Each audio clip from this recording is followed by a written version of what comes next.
দিদিমণি, আমার সব কাজ হয়ে গেছে। আচ্ছা শোন, বাড়ির জন্য একটু চিকেন নিয়ে যা। আচ্ছা দিদিমণি। কি রে পূজা, শরীরটা এখন ভালো লাগছে তো? হ্যাঁ। আচ্ছা ঠিক আছে, বস, আমি একটু ঘর থেকে আসছি। মাম্মা, মাম্মা।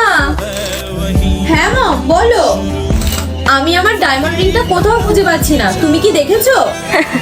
খুঁজে পাবে কি করে? ওটার ব্যবস্থা তো আমি করে রেখেছি। না মম, আমি তো দেখিনি, কিন্তু মনে হচ্ছে আমি জানি তোমার ডায়মন্ড রিংটা কোথায়। মানে? তুমি এসো মম আমার সাথে।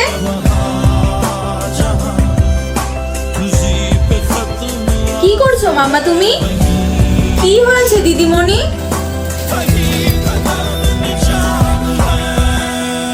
দেখলে তো মাম্মা, কাদের এত ভালোবাসা দিচ্ছ।